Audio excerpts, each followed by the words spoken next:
자, 잠시만요. 자, 이제 문제 이어서 갈 겁니다.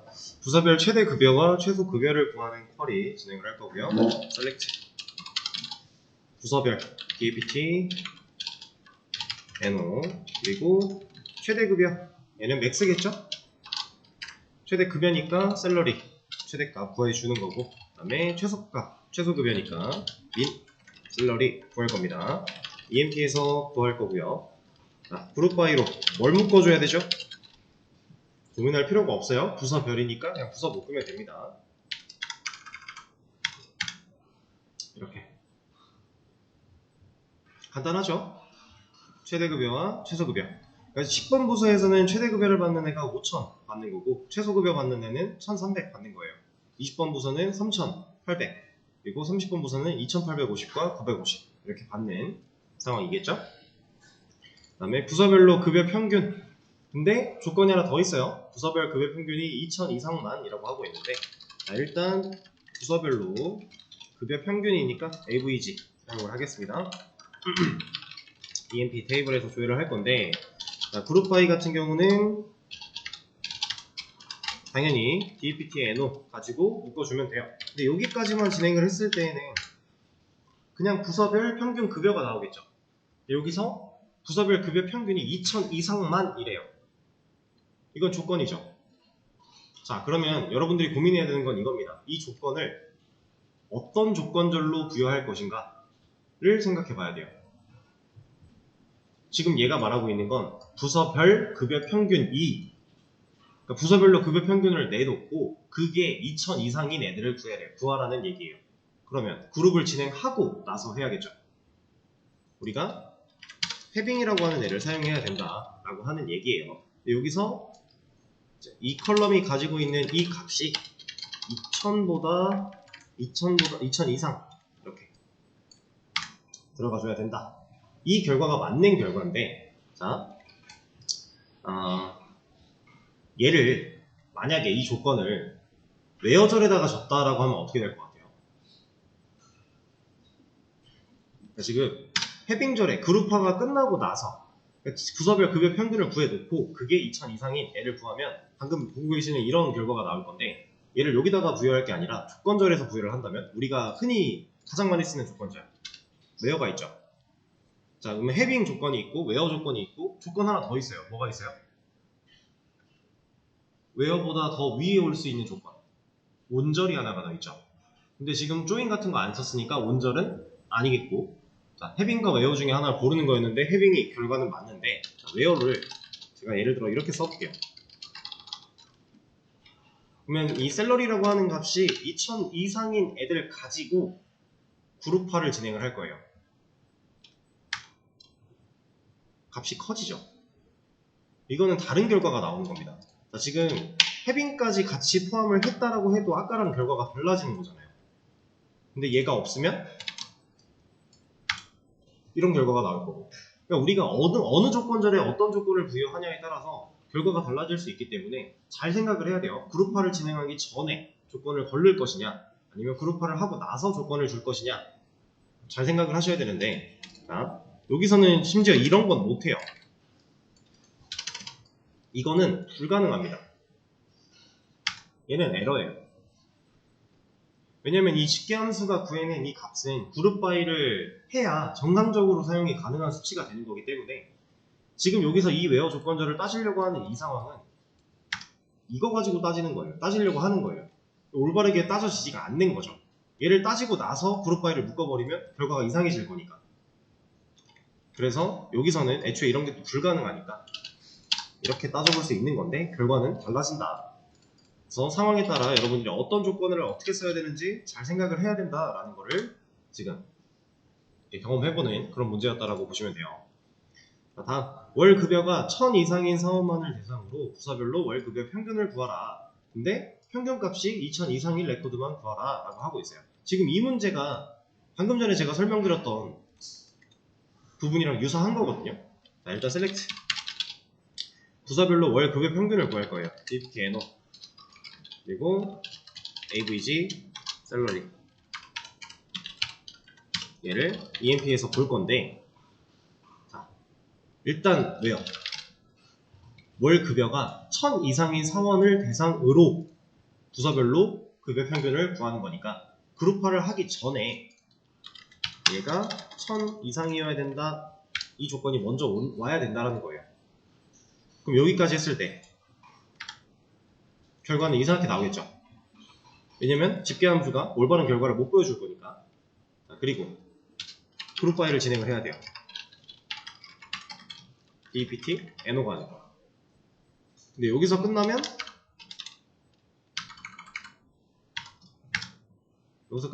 여기 이렇게 결과가 이렇게까지 나올 건데 조건이 하나 더 있죠. 평균값이 2000 이상.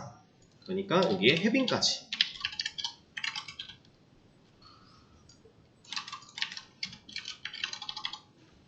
그러면 30번 부서에 대한 내용은 안 나오겠죠.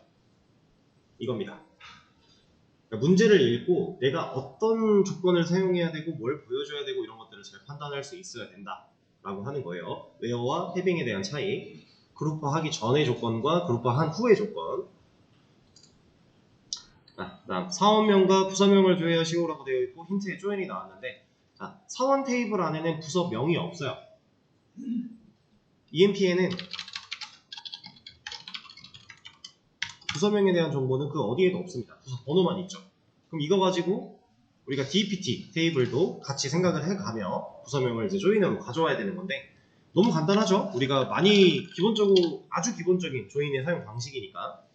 자, 일단 이 네임 조회할 거고, 부서 네임은 D 네임이라고 들어있어요. 컬럼이 벡터 테이블 안에. 이렇게 먼저 해주고 나서 from EMP 내 별명 바로 지어줄게요. 그리고 달아주겠습니다. 그다음에 inner join dpt d. 자, 여기까지 하면 결과 어떻게 돼요? 엄청 이상한 데이터 나오겠죠? 총 56개나 나왔어요, 데이터가. 이건 올바른 데이터가 아닙니다. 우리가 14개 데이터가 있었고 5개가 있기 때문에, 아니 5개가 아닌데 4개, 14개랑 부서가 4개였으니까 곱하면 56개 맞죠? 그래서 여기에서 끝날 게 아니라 온절, 이 두 테이블을 엮을 때 어떤 기준으로 엮을 건데? 라고 하는 이 온절 무조건 와줘야 됩니다. E에 있는 DPT NO와 D에 있는 DPT NO, 이 두 개가 일치하는, 그러면 실제로 사원명과 부서명이 잘 나오게 되겠죠. 가장 기본적인 조인의 방식. 자, 그다음 이름과 월급여 등급을 조회하시오라고 하고 있네요. 자, 얘는 여기까지 문제를 푸신 분이 아마 없는 걸로 알고 있는데, 이제 수업이 끝나고 나서 혼자 풀어보실 때 얘는 다시 한번 잘 생각을 해보시면 좀 어렵게 느껴질 수 있어요. 일단은 select 이름, 이 네임, 그리고 월 급여니까 셀러리, 그리고 뭐 해야 돼요? 월 급여 등급. 셀 그레이드라는 테이블에 그레이드라고 하는 컬럼이 가지고 있습니다. 그래서 바로 별명까지 그냥 붙여버릴게요. 얘는 셀 그레이드니까 S. from EMP E. 그 다음에 inner join 셀 그레이드라는 테이블에서 할 거고, 자, 온절. 뭐 가지고 엮어야 돼요?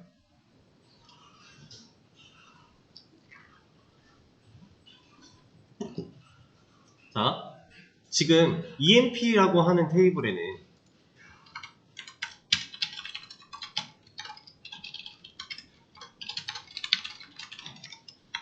여기에는 셀 그레이드 테이블과 연결시킬 수 있는 연결 고리가 있나요?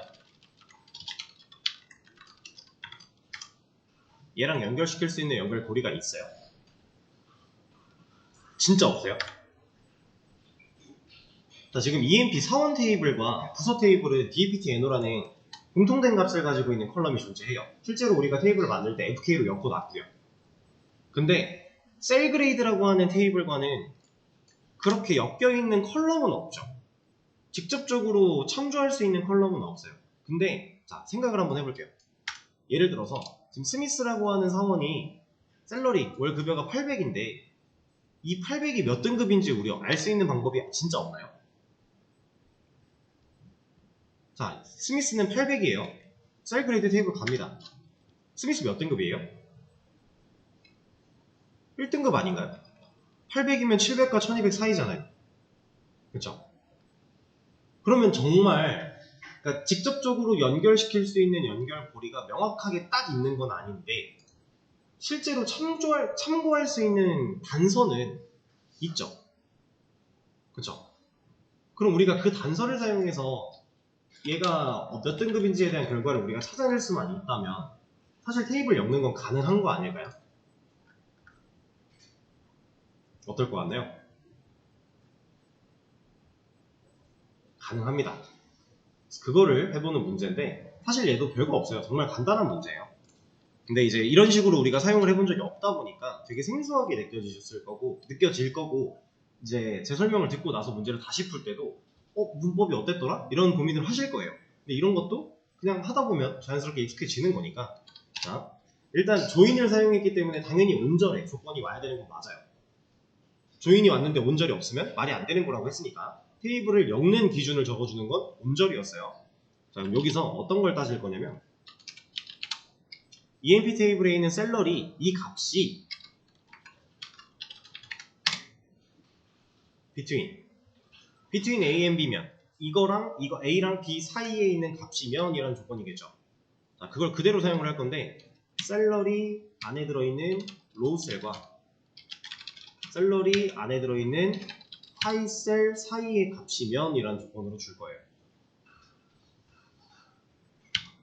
그러면 자 다시 한번 상황을 볼게요. 스미스 셀러리가 800이죠. 그럼 이 조건 안에 지금 현재 내가 지금 찾고자 하는 게 만약에 스미스라고 가정을 해봤을 때 스미스의 셀러리 800이에요. 이 자리는. 이 800이라는 값이 셀 그레이드 테이블 안에 있는 로우셀 700과 1200 사이에 있으면 이란 뜻이잖아요. 그럼 얘는 맞네요? 그럼 그 데이터를 1등급이다 라고 보여주겠죠. 우리가 조회하는 건 실제 그레이드였으니까. 그래서 이렇게 나오게 됩니다. 근데 이게 진짜 맞는 데이터인지 궁금하죠? 확인해봐야 되잖아요. 그러면 우리가 이거 보고 스미스 800이니까 1그레이드 맞나? 다시 셀 그레이드 가보고 이렇게 해도 돼요. 근데 그럴 필요 없이 그냥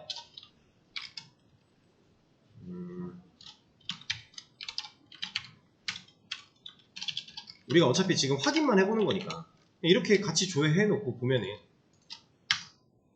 얘는 800, 700과 1200 사이 800 1등급 맞네? 1600, 1400과 2000 사이 이거 3등급 맞네? 그냥 확인할 수 있는 거잖아요. 이렇게 이해되세요? 이겁니다. 그래서 지금 그동안에는 명확하게 컬럼을 참조하고 있는 상황에서만 조인을 해봤다라고 한다면 그렇지 않아도 연결시킬 수 있는 단서만 존재했을 때 우리가 그 단서를 가지고 연결을 할 수는 있다. 근데 일반적인 상황에서는 사실 이런 경우보다는 명확하게 참조하는 값이 존재하는 상황이 거의 대부분인 건 맞아요. 근데 그렇지 않은 경우도 있을 수 있다.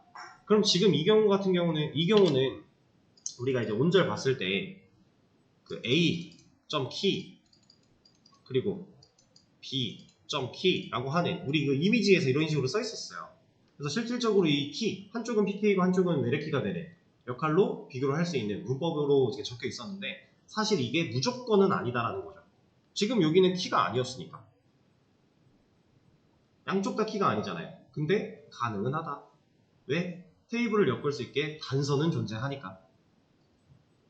이런 경우도 있다라는 겁니다. 무조건은 없어요. 그래서 이 문제 같은 경우는 이렇게 해결을 하시면 되고요. 찾아내는 방법. 당연히 만약에 진짜 문제를 딱 접하셨으면 쉽지 않았을 거예요. 어려운 문제가 맞는데 이런 게 가능하다는 걸 제가 지금 설명을 드렸으니까 다시 풀어볼 때는 고민해 볼 수 있겠죠. 자, 그 밑에 이름과 부서명, 월, 급여, 등급을 조회하시오라고 하네요. 이거랑 사실 거의 똑같은 문제인데 뭐만 달라요? 이름, 부서명 얘만 다르네요. 그럼 부서명이면 여기에 뭐 와야 돼요? 이거 와야 되지 않나요? 그럼 얘가 말하는 건 테이블 3개 엮는 걸 말하고 있는 거예요. 우리가 급여 등급도 알아야 되고 부서명도 알아야 되고 사원 이름도 알아야 되면 결국 그 데이터는 3개로 나눠져 있으니까 3개의 테이블로 3개를 다 합쳐서 보여주면 된다 라고 하는 겁니다. 자, 그러면 우리 여러 개 테이블 합치는 거 해봤죠? 지금 현재 여기 상태까지 진행을 하면은 디네임만 없다면 이미 조인된 결과로 잘 나올 거잖아요. 그럼 여기다가 추가적인 조인 하나만 더 해주면 되겠네요. 뭐랑 뭐랑 엮어야 돼요? EMP 테이블과 EMP 테이블에 있는 depth NO와 depth 테이블에 있는 depth NO가 일치하는 경우를 또 묶어서 이름만 가져오면 쓸 수 있지 않을까요? 그러면 dpt 2.dpt NO와 d.dpt NO 이렇게 엮어준다면 문제없이 나온다라는 거죠.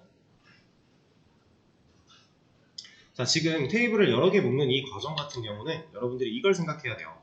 여기가 EMP, 여기가 셀그레이드, 여기가 DPT라고 해볼게요. 그럼 첫 번째, 지금 이너 조인 첫 번째 한 거는 얘랑 엮었어요. 그쵸? 이 결과를 알고 있습니다. 거기다가 얘를 한 번 더 엮은 거예요. 이 방식으로 진행이 되는 거예요. 근데 여기서 사용한 이 DPT NO는 여기에 있는 값이 맞으니까 이렇게 따져가는 겁니다. 그러니까 여러 개를 조인을 할 때 우리가 이제 항상 중요한 거는 기준이 되는 테이블이 누구냐라는 정보가 제일 중요한 건데 사실 지금 이너 조인 같은 경우는 기준이 되는 테이블이 그렇게 중요하지가 않아요. 왜냐면 완벽히 여기니까 기준이 A가 됐건 B가 됐건 상관없이 완벽히 일치하는 것만 가져올 거니까 이건 이너 조인의 경우. 근데 레프트 조인 같은 경우는 A, 레프트, B면 A를 기준으로 B를 합치는 거죠. 이게 상당히 중요해지겠죠. 왜냐면 A, 레프트, B라고 했을 때 이만큼의 영역도 데이터를 가져올 거니까. 그럼 반대, B가 기준이 되면 B, 레프트, A가 되면 이만큼의 정보도 가져올 거니까. 그쵸? 근데 이걸 B와 A 위치를 바꾸기가 싫어. 난 이것만 바꿀래. 그럼 이게 라이트 조인이 되는 거고. 그러니까 우리가 레프트만 알아도 큰 상관이 없는 거고. 방식은 똑같으니까. 이렇게. 자, 그리고 다음.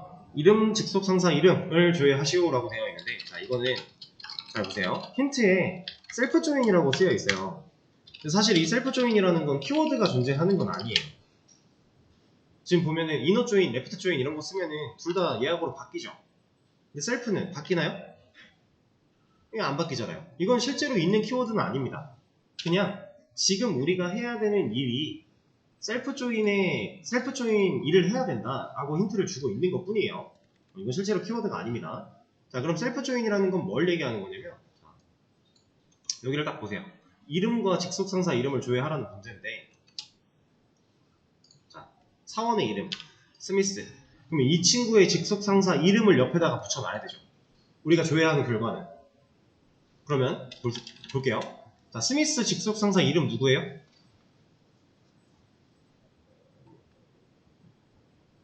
포드. 그러면 하나 더. 알렌. 알렌의 직속상사 이름은 누구예요? 블레이크. 이거 우리 어떻게 알아요?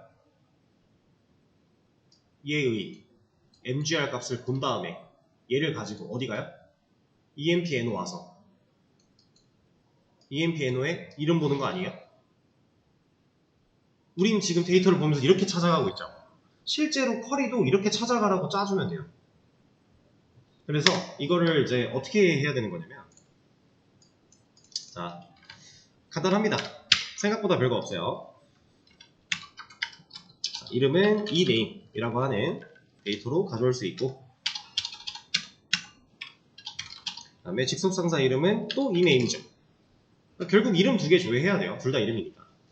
EMP라고 하는 테이블 안에 둘 다 정보가 들어있는데 우리가 이렇게 눈으로 보고 왔다 갔다 했던 이거 보고 여기 와서 얘 이름은 포드야 라고 했던 이 과정을 그냥 여기다가 어떻게 써줄 방법이 없잖아요. 그냥.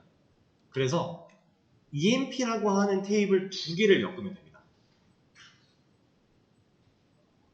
이 EMP라고 하는 테이블이 갖고 있는 이 정보를 하나 더 엮는 거예요. 엮을 때의 기준을 얘랑 얘 가지고 때리는 겁니다.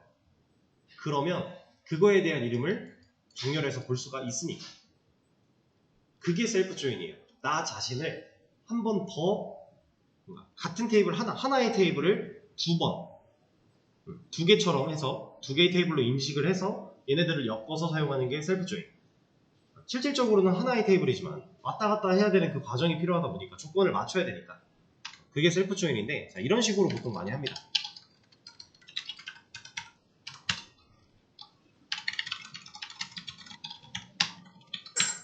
같은 테이블이에요. EMP고 EMP인데 이름을 다르게 짓는 거죠, 별명을. 그리고 여기서는 첫 번째는 그냥 사원의 이름이니까 E1에서 가져올 거고, 두 번째는 직속 상사 이름이라 E2에서 가져온다. 이렇게 할 거고, 그 다음에 운절은 똑같이 필요하고요. 그럼 E1에 있는 MGR 값과 E2에 있는 EMP NO의 값을 비교하겠다 라고 하는 거예요. 그럼 데이터는 이렇게 나오니까 우리가 아까 확인했던 스미스는 포드가 맞고요, 알렌은 블레이크가 맞고 문제 없죠. 이게 셀프 조인이에요. 그러니까 우리가 원하는 데이터를 뽑아내기 위해서는 정말 엄청난 방법들이 다 존재하게 돼요. 데이터가 테이블에 보관되어 있으면 이거를 우리 입맛대로 못 꺼낼 수가 없어요. 웬만하면 다 돼요.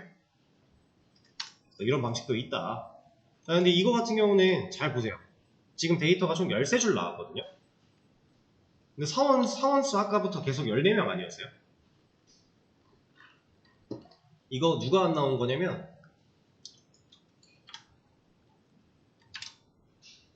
얘가 안 나왔어요. 왜냐면 얘는 상사가 없거든요. 킹은 대표였습니다. 직책이 프레지던트잖아요.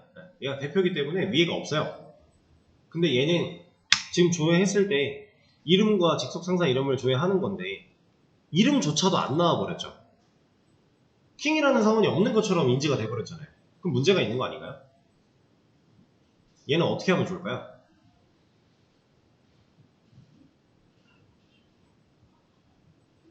일단 이 데이터가 14명 중에서 킹이라고 하는 애가 안 나온 이유는 누구 때문이에요? 이너 조인 때문이에요.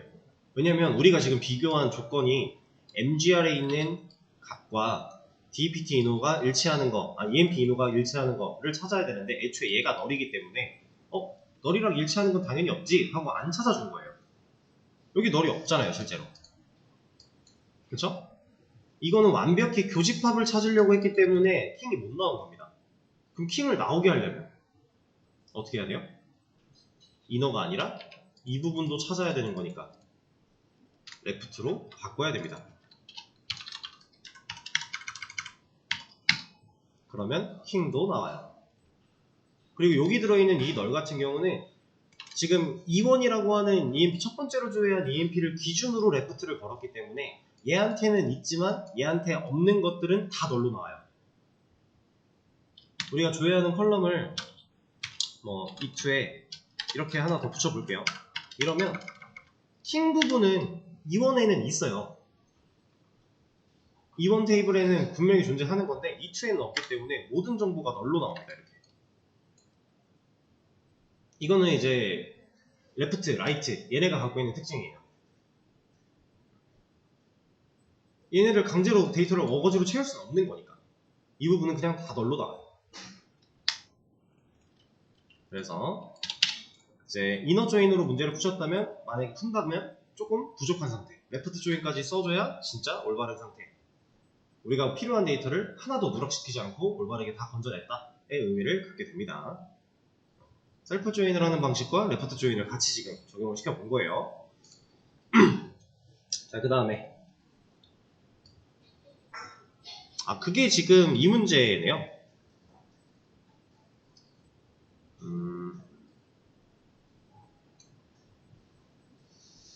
얘가 지금 방금 제가 설명드린 이 레프트 조인에 대한 얘기를 한 번 더 생각해보고 풀 수 있게끔 연결해주는 부분이 되겠네요. 왜냐면 이제 이름과 얘를 조회를 하는데 직속상사가 없는 사람도 널 값으로 나와야 된다라고 하고 있고, 그리고 이제 아우터 조인 얘기가 나오고 있는데 제가 말씀드렸어요. MySQL에는 아우터 조인에 대한 개념이 좀 애매하다. 그래서 우리가 그걸 굳이 알 필요가 없다. 그리고 지금 상황에서는 레프트 조인이 좀 더 확실히 일치하는 상황입니다. 자, 이렇게 이제 문제를 또 풀어봤는데 어때요? 설명을 들어보시니까 좀 이해가 되시나요? 이게 만약에 지금 설명을 들으면서도 이해가 잘 안 된 부분이 있다라고 한다면 그 부분들은 여러분들이 좀 이렇게 반복 숙달과 복습을 좀 진행을 하셔야 돼요. 왜냐면 기본적으로 우리가 배웠던 개념들이 그 개념을 벗어난 것들은 거의 없었으니까. 몇 개 있긴 했지만 사실 그것도 별로 그렇게 다르지 않은 부분이었고, 그래서 이 정도는 문제 없이 여러분들이 풀 수 있는 수준이 돼야 가장 이상적이긴 해요. 실제로 DB 가지고 뭔가를 작업을 하려면 최소한 이 정도 문제들은 그냥 수월하게 풀 수 있어야 돼요. 약간 노력이 좀 필요하다는 얘기겠죠? 잘 생각을 해주시고, 자, 이제 남은 시간 동안 이걸 좀 말씀을 드릴 거예요. 새로운 개념을 하나 좀 배워볼 건데,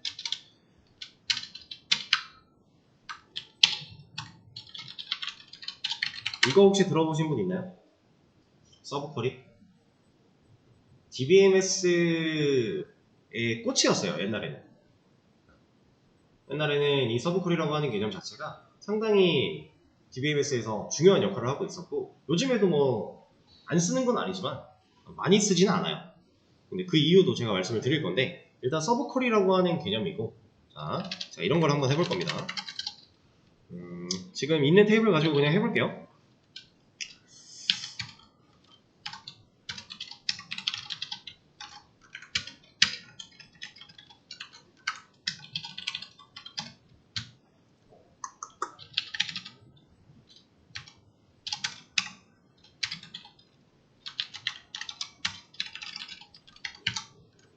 자, 제가 지금 별다르게 설명을 더 드리진 않았고 그냥 쿼리를 작성을 했는데, 얘를 보면 결과가 어떨 것 같아요?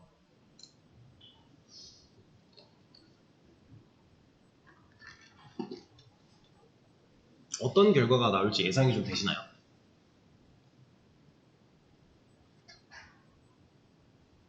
자, 얘는요, 이 네임과 DPT 에너가 나옵니다. 왜? 이거 뭐야?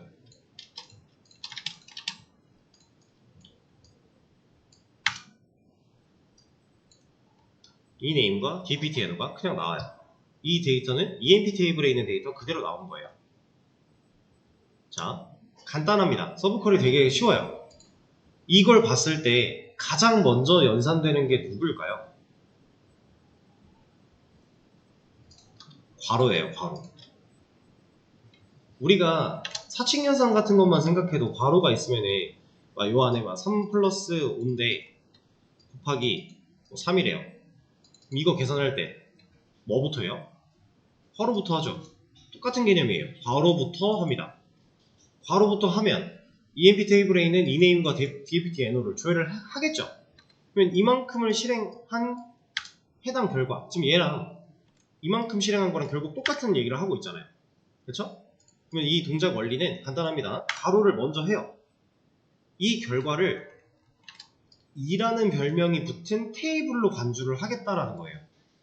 그리고 그 테이블에서 전체를 조회할 거야 라고 해놓은 거기 때문에 얘랑 같은 결과를 보여주고 있는 겁니다. 이게 가장 기본적인 서브쿼리예요. 서브쿼리라는 건 이제 어떻게 보면 이제 서브라는 개념 자체가 뭐라고 해야 될까? 약간 조력자 느낌이라고 해야 되나? 옆에 있는 느낌인데, 얘를 먼저 하고 그 결과를 테이블로 간주를 하는데 그 테이블의 이름을 2라고 지어 놓은 거고, 그 2라는 이름에서 전체를 다 꺼내 올 거야. 그럼 예를 들어 얘가 이렇게 되면 부서 번호만 나온다라는 거겠죠. 이렇게. 그러면 지금 결국은 EMP에서 조회를 한 거니까 이런 건 안 되나요? 안 될까요? 얘는 지금 누굴 찾으려고 해요? EMP NO라는 애를 찾으려고 해요. 근데 어차피 우리 지금 이 두 정보는 EMP에서 가져온 거니까 EMP는 어차피 얘도 있으니 되지 않을까? 얘는 안 되겠죠. 제가 말씀드린 게 얘를 먼저 하고 얘를 2라는 이름으로 테이블로 간주한다라고 했기 때문에 얘한테는 이런 게 없어요. 없는 컬럼 찾아줘 라고 하는 거랑 똑같은 얘기예요. 자, 지금 이 부분을 가장 기본적인 이 방식을 inline view 서브쿼리라고 얘기를 합니다. from절에 서브쿼리가 사용된 부분이에요. inline view 서브쿼리. 근데 이 명칭 같은 거는 사실 중요한 건 아니기 때문에 제가 그냥 말씀은 드리는데 크게 개의치 않으셔도 돼요. 그냥 이렇게도 사용이 가능하고, 그리고 또 이런 것도 가능합니다.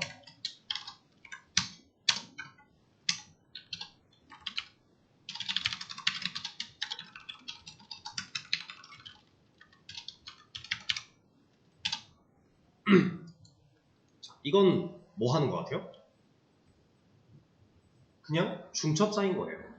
이만큼의 결과를 먼저 할 거고, 여기서 이런 두 개를 꺼낼 거고, 여기도 이거 필요해요, 참.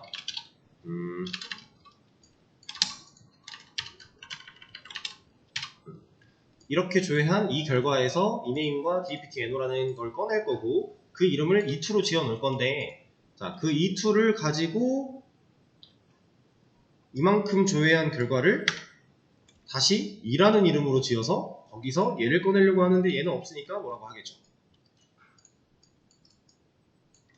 이렇게. 그럼 여기가 EMPNO가 아니라 이거라면 결국에는 아까 봤던 모습 그대로. 여기서 지금 먼저 실행되는 애를 찾은 다음에 그 결과에서 이런 애들 뺄 거고, 그 결과에서 또 이런 애들 뺄 거야. 이렇게 차곡차곡 나아가는 거예요. 이 서브쿼리를 사용하면 우리가 했던 조인과 비슷한 역할들도 수행을 할 수가 있고요. 그리고 단편적으로 봤을 때 조인보다 서브쿼리를 쓰는 게 더 편해 보일 수 있어요. 더 직관적으로 볼 수 있거든요. 키워드가 없고 그냥 이 값을 가져올 거야 라는 식으로 서브쿼리를 쓸 수 있기 때문에 더 직관적으로 볼 수도 있지만, 제가 처음에 서브쿼리라고 하는 거 옛날에는 꽃이었다 요즘엔 안 쓰진 않지만 뭐 그래도 아직 쓰긴 쓴다 뭐 이런 얘기를 했는데, 왜 그러면 꽃이었던 애가 이제는 왜 잘 안 쓸까요? 되게 중요한 역할을 하던 서브쿼리였는데 요즘 들어서 서브쿼리를 많이 안 쓰는 추세예요. 그 이유는 정말 간단합니다. 느려요. 속도가 느려요. 누구에 비해? 조인에 비해. 할 수 있는 일은 비슷해요. 서브쿼리를 사용하나 조인을 사용하나 테이블을 연결해서 데이터를 가져오는 것도 가능하고 뭐 기타 다른 것들도 가능한데, 기본적으로 이 서브쿼리가 조인보다 느립니다. 거의 대부분 느려요. 왜 거의 대부분이냐면 안 그런 경우도 있기는 해요. 정말 간단한 상황에 서브쿼리를 사용하는 그때는 그거 하나를 위해서 조인을 거는 게 더 효율이 떨어질 때가 있어요. 근데 일반적인 경우는 서브쿼리보다 조인이 빠르다. 그래서 둘이 할 수 있는 일이 어차피 비슷하니까 그냥 조인을 좀 더 많이 쓴다라고 생각을 하시면 돼요. 특히나 서브쿼리 이렇게 중첩 지금 제가 쌓아내려가는 거 보여드렸죠. 이거 제가 봤던 것 중에서 한 4, 5중첩, 6중첩 정도 되는 서브쿼리도 많았어요. 옛날엔 실제로 그 서브쿼리를 거의 다 많이 썼고, 근데 느려요 진짜. 속도가 생각보다 많이 느립니다. 그래서 이거를 조인으로 바꾸고 조인보다 더 빠르게 바꾸는 방법도 있어요. 이런 것들이 있기 때문에 서브쿼리는 많이 쓰이진 않지만 그래도 이런 게 있다. 이거는 이제 from절, 어디로부터에 해당하는 from절의 서브쿼리를 사용한 방식이고, 이거 말고 다른 것들도 몇 개 있습니다. 또 보여드릴 거예요.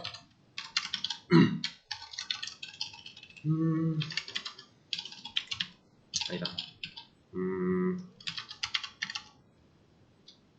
아니다, 이렇게 해서.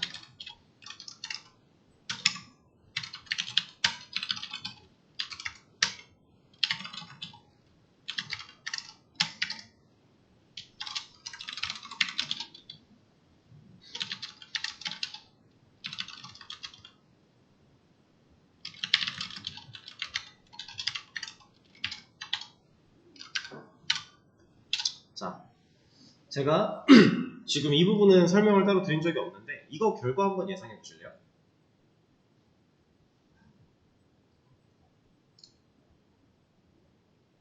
실제로 조회되는 결과를 예상하면 좋지만 그게 안 되면 얘가 어떤 일을 하는지만 생각해 봐도 돼요. 사실 특이한 건 얘밖에 없으니까, 우리 안 써본 건 얘밖에 없으니까. 자, 일단 누가 먼저 실행될까요? 이 쿼리를 실행시키면 괄호부터 하겠죠. 이거 하면 결과 뭐예요? 20이죠. DPT NO를 조회할 건데 DPT NO가 20 이내를 찾으래요. 이거 적절한 예시는 아니긴 해요. 그냥 끼워 맞춘 건데. 자, 그러면 이거 실행되면 결과가 20이라고 했네요. 그러면 얘네들은 모두가 20번 부서에 해당하는 애들만 나오는 겁니다. 지금 조건절에 사용하는 서브 쿼리를 보고 계신 거예요. 이만큼의 괄호가 먼저 실행이 되면 얘가 가지고 있는 DPT NO라는 값은 20을 갖고 있어요. 그러면 이 자리, 얘가 실행된 이 자리가 20이라고 하는 DPT NO 값이 남는 거예요. 그럼 결국에는 지금 이만큼이 이거랑 같은 얘기를 하고 있다라는 겁니다. 상황 이해되실까요? 이게 이제 조건절에 사용하는 서브 쿼리입니다. 그리고 하나가 더 있습니다.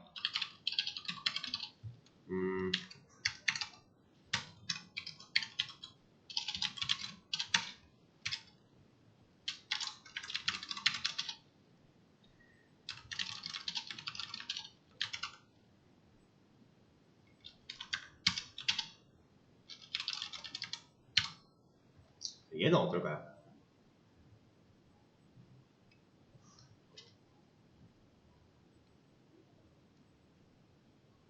일단 괄호가 먼저 되겠죠. 얘 하면 뭐예요? 이름 나와요. 부서 이름이 나와요. 그럼 이거 하면 안타깝게도 그냥은 못합니다. 자, 대신에 이런 건 가능해요.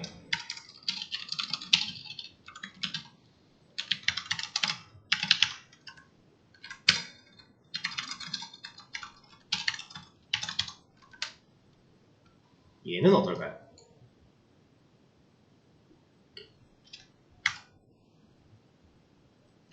지금 얘는 당연히 얘가 먼저 되겠죠? 그럼 이만큼 실행되면 부서번호 20번에 해당하는 부서 이름을 결과를 뱉을 거잖아요. 그럼 이 결과가 이 자리에 남는다. 그럼 남은 걸 가지고 EMP에서 EMP NO와 이네임과 이런 결과를 뺄 거야. 근데 조건이 DPT NO가 20이네. 자, 얘가 지금 제가 조건을 왜 넣었냐면 이렇게 보면 이거 맞는 데이터예요. 이건 아니에요. 14명이 다 같은 부서래요. 이거 말 안 되는 거잖아요. 아까 달랐던 거 우리 눈으로 다 봤으니까. 그래서 이걸 데이터의 무결성을 맞추기 위해서 제가 조건을 준 건데, 이러면 이거 진짜 맞는 데이터 맞을까요? 그냥 간단하게 이거 하나 따져보면 돼요.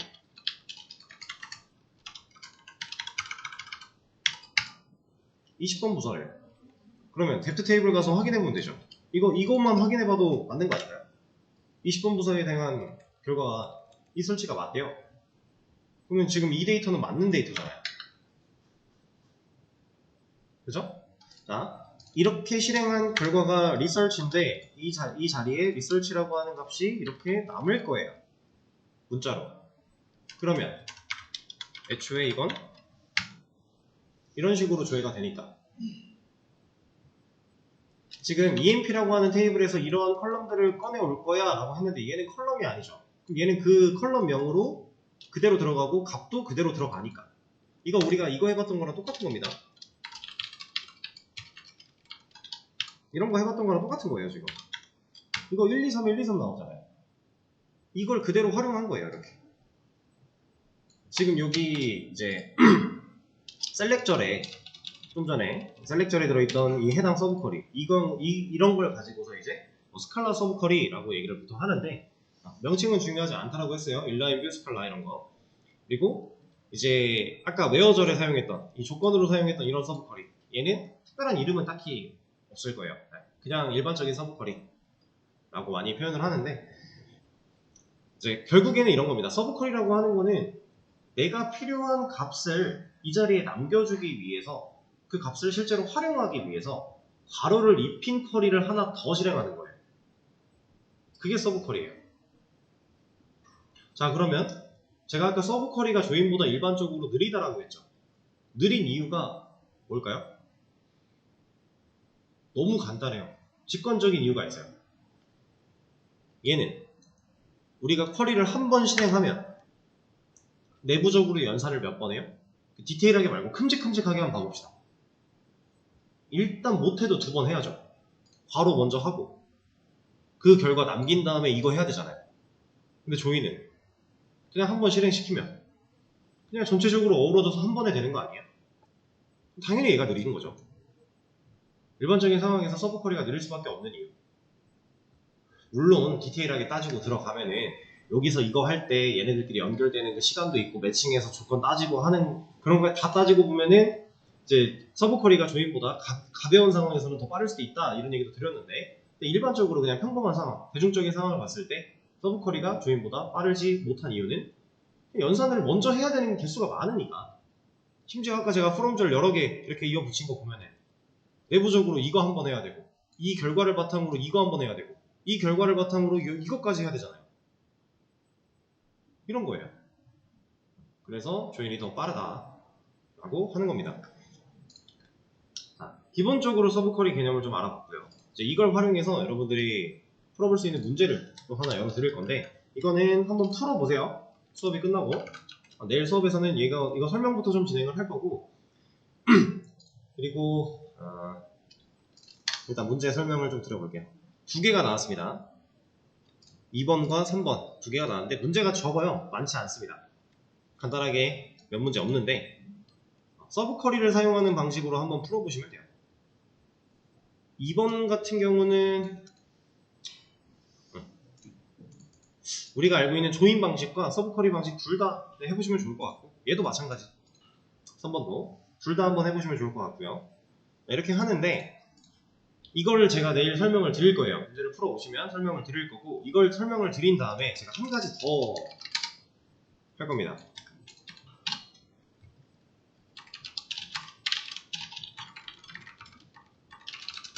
자, 지금 우리가 조인을 배우고 나서 서브 쿼리라고 하는 개념을 배운 거예요. 지금 잠깐. 그리고 이걸 활용하는 문제를 직접 풀어보실 건데 이거 2개 제가 조인이 더 빠르다라고 했죠? 근데 이거 2개보다 월등하게 빠를 수밖에 없는 녀석이 또 하나 있어요.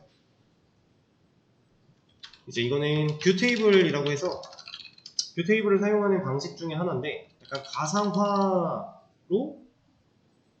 처리하는 방식이라고 보시면 돼서 얘는 뭐 검색 같은 거 해보지 마시고 검색하면 다른 결과 나올 거예요. 뷰 테이블이라고 검색하면은 헷갈릴 거니까 그냥 서브 쿼리 문제만 잘 풀어보시면 되고 제가 이거 서브 쿼리로 설명 다 드린 다음에 얘를 사용하는 방식도 알려드릴 겁니다. 그래서 쿼리가 복잡해지면 복잡해질수록 처리 속도는 당연히 오래 걸릴 텐데 그 처리 속도를 극한까지 끌어올릴 수 있는 방법 중에 하나가 이 친구입니다. 그래서 얘에 대해서도 설명을 좀 드릴 거고요. 이것들은 이제 하는 일이 해야 되는 일이 거의 비슷해요. 물론 100% 똑같지는 않지만 거의 비슷한 역할을 수행할 수 있어요. 그래서 얘를 써도 되고 얘를 써도 되고 하는 경우가 되게 많을 텐데 일반적인 경우에는 조인의 시간 투자를 좀 더 하는 게 맞고요. 대신에 서브 쿼리는 할 줄 알고 읽을 줄 알고 분석할 줄 알면 돼요. 이게 왜 그런 거냐면 요즘에 잘 안 쓴다라고 했죠. 실제로 요즘에 새로 시작하는 프로젝트들은 쿼리 짤 때 서브 쿼리 잘 안 쓰는 거 맞는데 그래도 아예 안 쓰는 게 아니기도 하고 예전에 만들어졌던 프로젝트 같은 걸 여러분들이 이제 또 감당을 해야 된다라고 하면 거기에는 이게 난무하고 있어요. 실제로 아직 많이 남아있어요. 그럼 그것들을 보고 분석할 수는 있어야겠죠. 얘가 뭐 하는 엔진을 알아야 우리가 고쳐 먹든지 아니면 뭐 새로 짜든지 할 거 아니에요.